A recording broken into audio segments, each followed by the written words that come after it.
Welcome back my friends, जय गणेश। बात करते हैं एक नए टॉपिक पर जिसका नाम है व्हीट स्टोन ब्रिज। देखिए, किरचॉफ्स लॉ मैंने आपको पीछे सिखाए थे। जो किरचॉफ का फर्स्ट लॉ था वो केसीएल था। क्या था? फर्स्ट किरचॉफ लॉ को हम लोग क्या नाम देते हैं? केसीएल। इसमें जो फिजिकल क्वांटिटी कंजर्व रहती है उसको हम लोग चार्ज कहते हैं, यानी this is based on the law of conservation of charge. पहला वाला जो किरचॉफ था, जरा मैं उसको रिमाइंड करा रहा हूँ। यहाँ कंजर्व रहता है चार्ज फर्स्ट में। जो किरचॉफ का सेकंड लॉ उसको हम लोग केवीएल कहते हैं, और यहाँ पर एनर्जी कंजर्व रहती है। ध्यान रखिएगा, ये थोड़ा सा 2 पॉइंट्स आपको मैंने रिमाइंड करा दिए। ये यूजफुल पॉइंट्स हैं और ये ऑब्जेक्टिव में पूछे जा सकते हैं। अभी हम व्हीट स्टोन ब्रिज की बात करने जा रहे हैं, तो आर्टिकल का तो नाम डाल ही लीजिए, व्हीट स्टोन ब्रिज। आपको लग रहा होगा व्हीट और स्टोन से कोई ब्रिज बना होगा, है ना? व्हीट से ले ही बना ली गई पेस्ट और स्टोन चिपका चिपका के ब्रिज बन गया होगा। ये एक्चुअल में व्हीट स्टोन एक साइंटिस्ट का नाम है। अब मम्मी पापा भाई हो सकता है चक्की चलाते होंगे, है ना, तो नाम रख दिया। पत्थर की चक्की थी उनकी, गेहूँ पीसने की। तो व्हीट स्टोन जो है, ध्यान रखिएगा, ये साइंटिस्ट नेम है। इन्होंने क्या किया? 4 रेजिस्टेंस, नाम कुछ भी ले सकते हो, ABCD लिख सकते हो, PQRS रख सकते हो।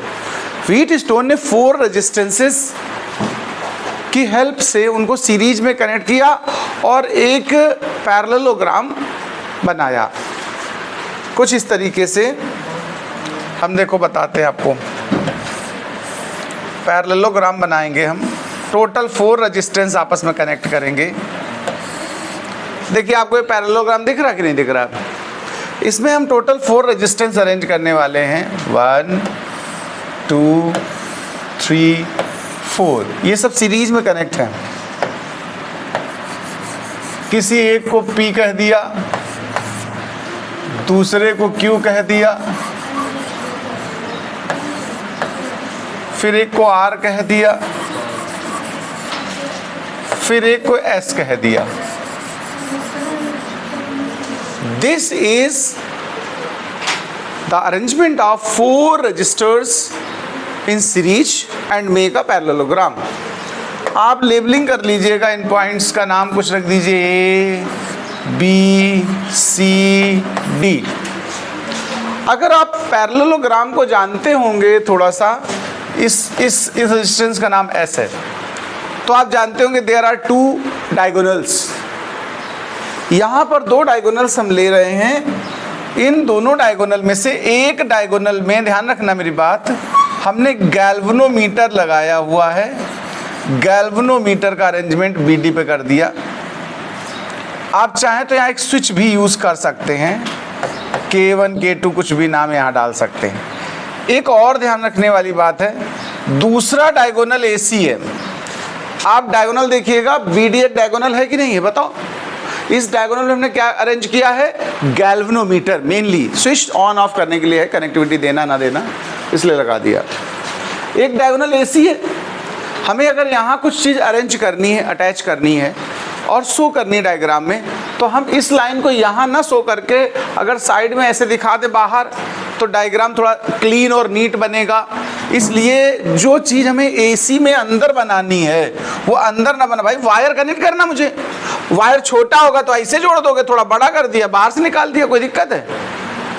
तो इसमें हम लोग कुछ चीज़ें अरेंज करने जा रहे हैं। इसमें सबसे पहला जो अरेंजमेंट में हमारा एलिमेंट है उसको हम रियोस्टेट कहते हैं। क्या बोलते हैं? रियोस्टेट है। अभी आगे बताएंगे क्या होता है रियोस्टेट, इसके बारे में इंट्रोडक्शन। रियोस्टेट एक वेरिएबल रेजिस्टेंस होता है जिसकी हेल्प से हम सर्किट में अप्लाई होने वाले रेजिस्टेंस को अप डाउन कर सकते हैं।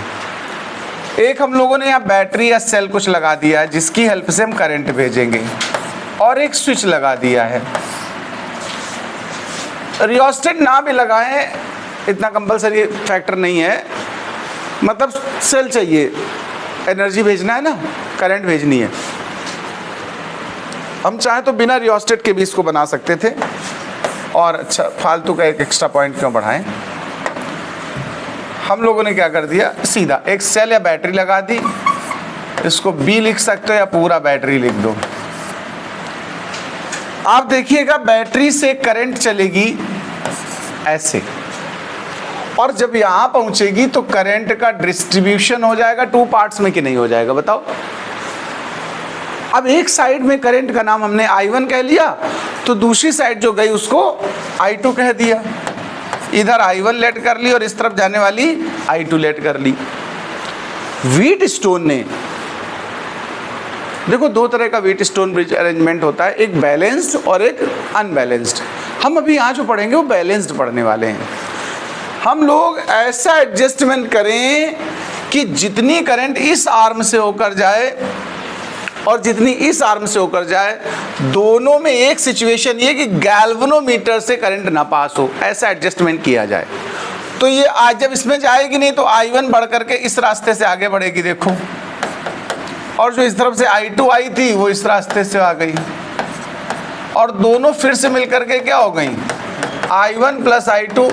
और ये I1 प्लस I2 आई कहाँ से थी, जो I था एक्चुअल आई। चाहे आप कैपिटल लेटर बनाओ चाहे स्मॉल लेटर बनाओ, मैं थोड़ा सा दोनों ही मिक्स कर देता हूँ। तो एक बात समझना फिर से, हम अगर इस डायगोनल में करंट ना भेजना चाहें तो इसके स्विच को हम क्या कर दें, बताओ, ऑफ कर दें। क्या कर दें भाई, ऑफ। यहाँ स्विच ऑफ है, देखो स्विच ऑफ है, तो क्या गैल्वेनोमीटर से करंट पास होगी क्या? हमें कुछ ऐसा अरेंज करना था कि यहाँ से करंट पास ना हो, बस। इसी को व्हीटस्टोन की बैलेंस सिचुएशन कहते हैं, यानी now the Wheatstone becomes balanced. ठीक है, अभी इन्होंने निकाला क्या रिजल्ट, देखो व्हीटस्टोन के अकॉर्डिंग अगर 4 रेजिस्टेंस इस तरीके से अरेंज किए जाएं तो हमेशा अगर बैलेंस की सिचुएशन है, ध्यान देना ये मेन कंडीशन है, फॉर बैलेंस्ड व्हीटस्टोन,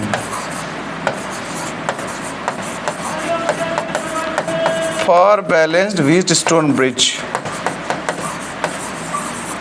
जब बैलेंस व्हीटस्टोन होगा तो 2 एडजेसेंट रजिस्टर्स का रेशियो अगले 2 एडजेसेंट रजिस्टर्स के रेशियो के इक्वल होता है, ये इसका स्टेटमेंट है। एडजेसेंट तो शायद आप जानते होंगे, पी का एडजेसेंट कौन है, कौन रजिस्टर है बताओ? पी का एडजेसेंट आर भी है और पी का एडजेसेंट क्यू भी है कि नहीं, बताओ, ये तो जानते हो। तो चाहे पी और क्यू का रेशियो कर लें, देखो पी और क्यू जैसे कोई 2 एडजेसेंट ले लिए, मैंने कहा 2 एडजेसेंट लेने कोई भी, उनका रेशियो करिए। अगले 2 एडजेसेंट देख लीजिए, फिर पी और क्यू यहाँ है तो आर और एस ये भी तो आपस में एडजेसेंट है कि नहीं, बताओ। तो व्हीटस्टोन ब्रिज का जो फॉर्मूला बना वो क्या बना, P by Q is equal to R by S, या फिर इसको हम ऐसे भी तो लिख सकते हैं, देखो P by R is equal to Q by S, इसको ऐसे भी तो लिखा जा सकता है। देखो अगर हमने P का एडजेसेंट R को ले लिया था, इनका रेशियो, तो फिर Q का एडजेसेंट कौन हुआ, S हुआ। मतलब कोई भी 2 एडजेसेंट रजिस्टर्स का रेशियो अगले 2 जो बचे हुए वो एडजेसेंट ही बचे होंगे, उनके रेशियो के इक्वल होता है। मेन लाइन ये है व्हीटस्टोन की। व्हीटस्टोन प्रिंसिपल या व्हीटस्टोन ब्रिज का जो प्रिंसिपल है वो ये कहता है, if we arrange 4 resistors PQRS in such a way that there is no current passes across the diagonal BD, then the ratio of 2 adjacent registers must be equal to other 2 adjacent registers. Okay, ये हमारा Wheatstone का principal है। इसे हम proof भी कर सकते हैं, ऐसा नहीं कि मतलब ऐसे ही काम चलेगा, प्रूफ भी समझ लीजिए इसका। अभी हम इसको प्रूफ कर रहे हैं, ये ऐसे कैसे हो गया, ये भाई हमें नहीं समझ में आया, हमने कहा भैया हमें समझ नहीं आ रहा ये कैसे इन्होंने निकाल दिया, इसको ज़रा सॉल्व करके देखते हैं। तो आप ज़रा गौर से देखिएगा, इसमें डायग्राम में देखिएगा, क्या आपको एक मेश ये दिख रही है, ABDA, एक मेश ये है, एक मेश हम यूज़ कर रहे हैं BCDB। इन 2 मेश को हम ले रहे हैं और किरचॉफ का भी सीख चुके हो ना पीछे, मेश रूल, उसको यूज़ करेंगे। ये टॉपिक किरचॉफ्स मेश रूल पर बेस्ड है। कैसे देखो, पहले मेस 1 उठाते हैं, इन मेस फर्स्ट। आपसे मैंने कहा था, याद है, कि जब भी हम किरचॉफ लॉ अप्लाई करेंगे, अब इस पर बहुत न्यूमेरिकल कराएंगे किरचॉफ लॉ पर बेस्ड, ठीक है। अभी ये टॉपिक भी उसी पर बेस्ड है, लेकिन ये थोड़ा सिंपल है, अप्लाई तो वही करना है। हम जब भी किरचॉफ लॉ अप्लाई करेंगे, पहला काम मेरा होता है करंट डिस्ट्रीब्यूट करना, सबसे पहला काम।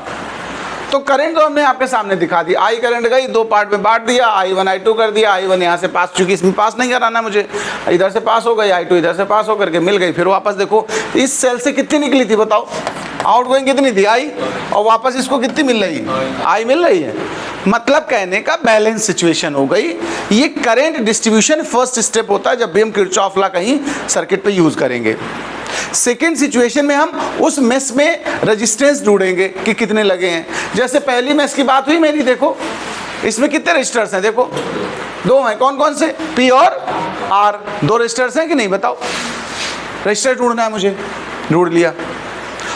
और उसी मेस को देखना है, दूसरी मेस से कोई मतलब नहीं हमारा अभी।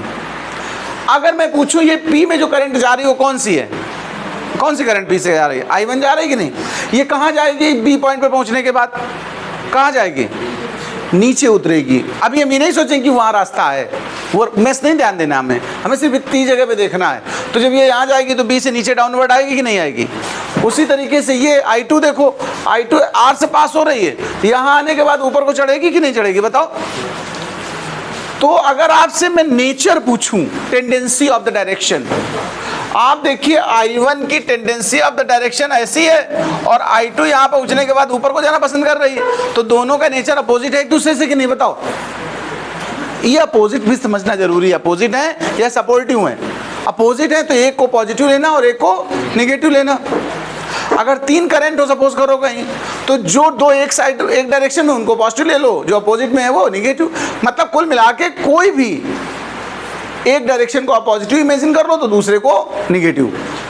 अभी यहाँ यूज कर रहा हूँ किरचॉफ का जो सेकेंड लॉ होता है, इसका स्टेटमेंट आप फिर से एक बार रिमाइंड कर लीजिएगा। मैंने कहा था sigma IR is equal to sigma E। This is the formula for the Kirchhoff second law. ये कहता है प्रोडक्ट करिए I और R का, उनका एल्जेब्रिक सम करिए। अगर उसमें सेल लगे हैं तो उन सेल्स का भी एल्जेब्रिक सम करिए, इक्वल होने चाहिए। आइए अब हम अप्लाई करते हैं। तो देखिए I1P, देखो I1 करंट P से पास हो रही कि नहीं पास हो रही, बताओ। लेकिन जो R से पास हो रही वो I2 है, लेकिन वो अपोजिट डायरेक्शन में है, तो I2R। अब आप इस मेस में देखो कोई सेल लगा है क्या, इस मेस में कोई सेल लगा है कहीं, सेल बैटरी कुछ लगी है, यहाँ कोई EMF का सोर्स नहीं है ना, यानी बैटरी या सेल का जो EMF है वो है ही नहीं। तो फिर क्या लिखोगे, 0। यहाँ से हम एक इक्वेशन बना रहे हैं कि I1P is equal to I2R, equation 1। यही काम हम दोबारा से करेंगे मेस नंबर 2 में। मेस 2 उठाइए अब, मेस सेकेंड। जब मेस सेकेंड लेंगे अप्लाई करने के प्रोसेस ध्यान रखना, आप किरचॉफ लॉ के प्रोसेस ध्यान रखना। 2-4 दिन लगातार अब यही सब चलने वाला है, ठीक है, न्यूमेरिकल्स पे ही बातें होंगी, तो थोड़ा सा अप्लाई करने की टेक्निक समझ लीजिएगा। हमने कहा हम डिस्ट्रीब्यूशन तो कर ही चुके, इसमें भी हमें सबसे पहले इसमें रेजिस्टेंस ढूंढने कितने लगे हैं, देखो कितने लगे हैं, 2 ही तो लगे हैं, कौन कौन, Q और S। Q से कौन सी करंट पास हो रही है, और S से। दोनों जब यहाँ C पर पहुंचेंगे उनके नेचर देखिए, ये जा रही है S से तो इधर घूमेगी अंदर की तरफ, S की तरफ। लेकिन जो S वाली जब यहाँ पहुंचेगी तो इसको किधर घूम जाना चाहिए, ऊपर, क्योंकि मैंने कहा जिस मेस को ले रहे हो सिर्फ उतने ही तुम्हें दिखनी चाहिए, ये नीचे का तार नहीं दिखना चाहिए तुमको, सर ये तो नीचे उतर जाएंगी। हमें उनकी डायरेक्शन की टेंडेंसी देखनी, तो इनकी टेंडेंसी इसकी ऊपर जाने की, इसकी नीचे जाने, दोनों आपस में कैसी हो गई, अपोजिट डायरेक्शन में है। किसी एक को पॉजिटिव किसी एक को निगेटिव लेना है। मैंने I1 को पॉजिटिव लिया और I1 Q से पास हो रही है, तो प्रोडक्ट करोगे तो क्या बनेगा, देखो I1Q माइनस I2, देखो किससे पास हो रही है, S से।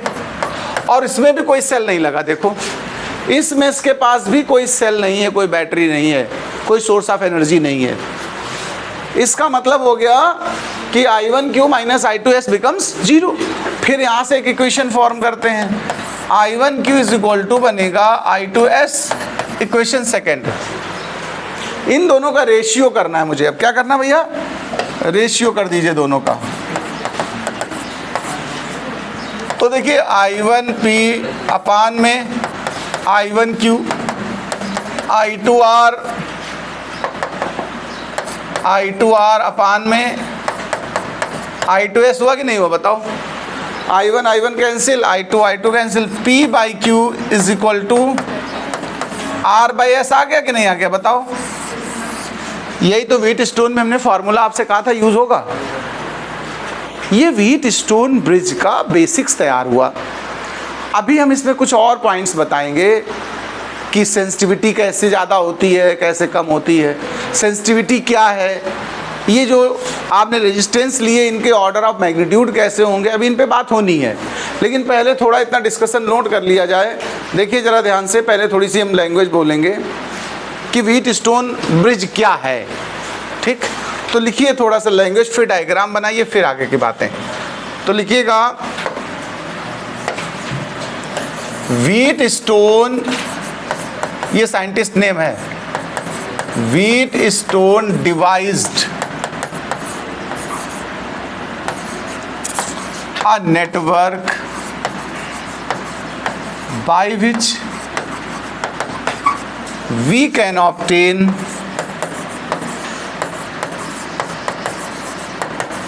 value of an unknown resistance, unknown resistance। इतना लिखिए, फिर लिखिएगा for this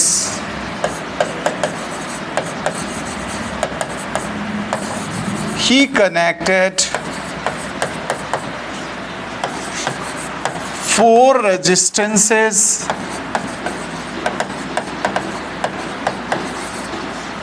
to make a parallelogram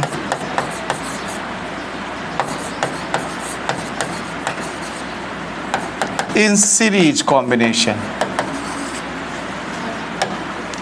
अब हम कहेंगे इसके डायगोनल जो BD है उसमें गैल्वेनोमीटर अरेंज किया गया और AC डायगोनल में सेल लगाया गया है। In diagonal BD galvanometer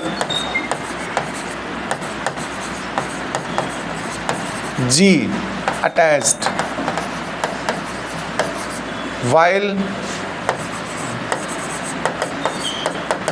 in AC diagonal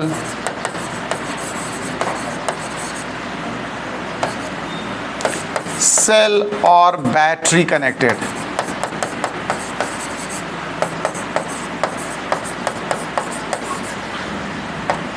अब हम इस पूरे नेटवर्क को ऐसे एडजस्ट करें कि डायगोनल BD से करंट पास ना हो। Now adjusted as there is no current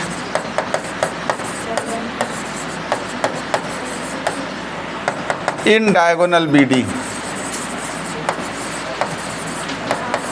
This is the condition of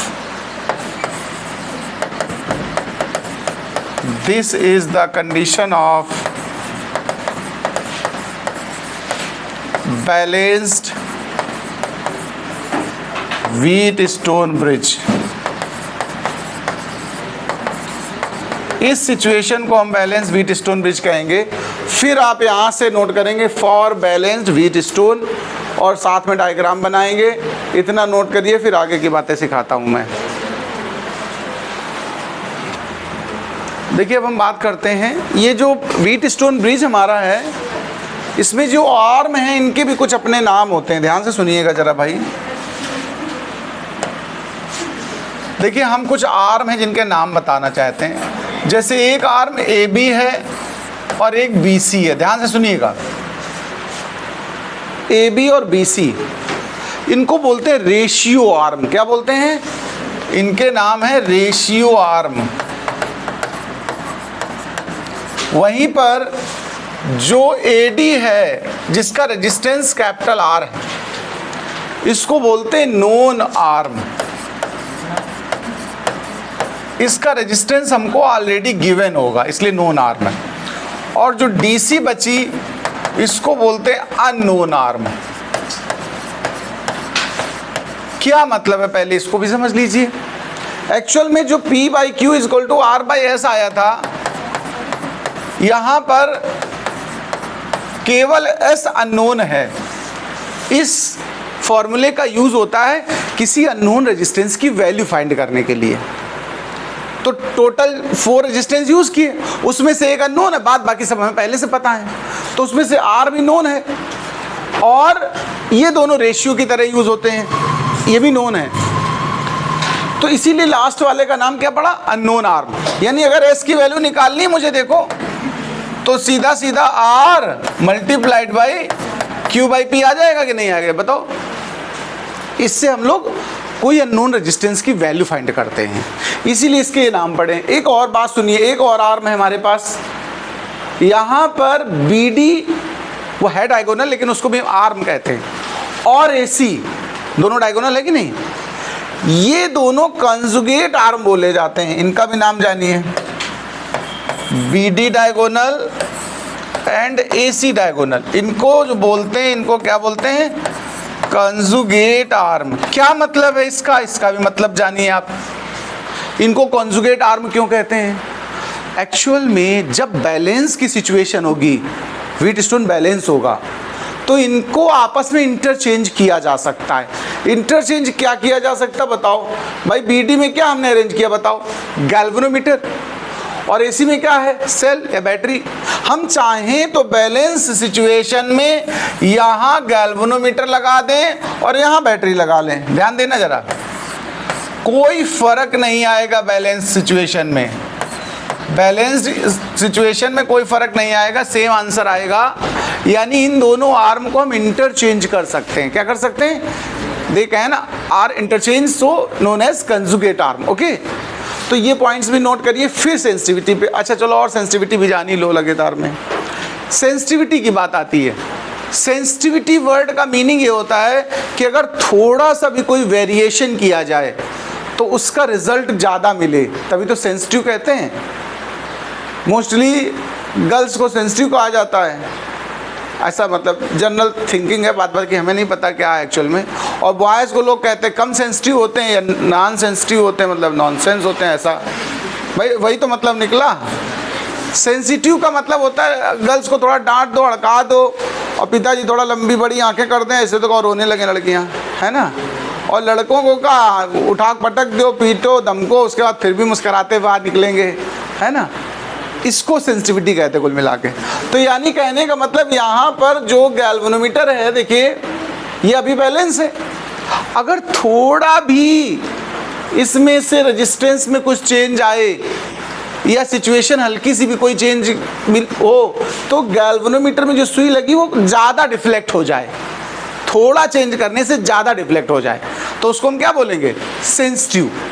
कुछ लोग की स्किन बड़ी सेंसिटिव होती है, धुआं में निकलने में कहो दाने पड़ जाएं, है ना, धूप में निकलने में। तो ऐसे सब यही बात है कि थोड़ा सा भी अगर वेरिएशन हो उनकी नॉर्मल कंडीशन में, तो उसका रिजल्ट ज़्यादा दिखने लगे, उसको हम क्या बोलते हैं, sensitivity.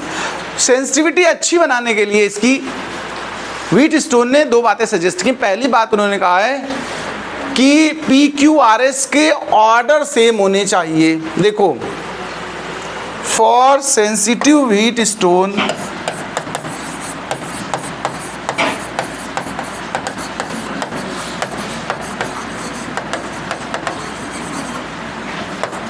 bridge,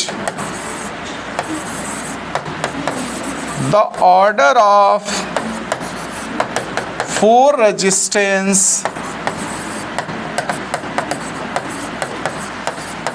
should be same। अब आप सोचते होंगे ये ऑर्डर का क्या मतलब है। यहाँ ऑर्डर ऑफ मैग्नीट्यूड से मतलब है। जैसे सपोज करो PQR तीनों मतलब 100 के नीचे हो, सपोज करो 10, 20, 60 ऐसे कुछ, और पता लगा एक रेजिस्टेंस 1000 ओम का हो जाए, तो काफ़ी अल्टरेशन हुआ कि नहीं हुआ बताइए। तो ये जो है वो एक ही ऑर्डर के होने चाहिए, ठीक है, तो ज़्यादा सेंसिटिव व्हीट स्टोन रहेगा। दूसरी एक बात, और ज़्यादा सेंसिटिव करना हो तो जब किन्हीं दो में जो मैक्सिमम रेजिस्टेंस हो उनको आपस में कनेक्ट करिए। सपोज करो 4 टोटल वैल्यूज है हमारे पास, हमने कहा 40, 50, 60, 70, हमारे पास ये 4 रेजिस्टेंस है सपोज करो। हम इसमें बनाना चाहते हैं और ज़्यादा सेंसिटिव बनाना चाहते हैं, तो हमेशा जो बड़े वाले दो हैं उनको आपस में कनेक्ट किया जाए और बाद वाले दो आपस में कनेक्ट हों, और इनके दोनों के बीच में, यानी एक एंड देखो मैक्सिमम का और एक एंड मिनिमम का, एक साइड इसमें लगा दोगे क्या, सेल, और एक साइड लगा दोगे गैल्वेनोमीटर, तो सेंसिटिविटी ज़्यादा आएगी। तो इसको हम एक लाइन में सिंपल लिख देंगे, व्हीट स्टोन सजेस्टेड। किसने सजेस्ट किया ये बात? व्हीट स्टोन ने। Wheatstone suggested that to get maximum sensitivity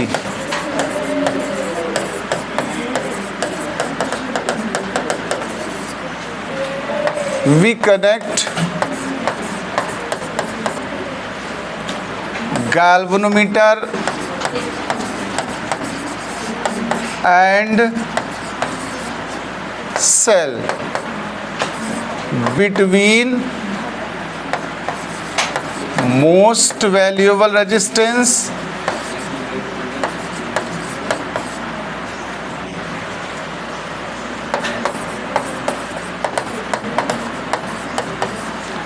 junction and less valuable junction। इतना पॉइंट आप नोट कर लीजिएगा, ये हिस्सा हमारा पूरा हुआ। फिर हम लोग बात करेंगे मीटर ब्रिज पे, नोट करें।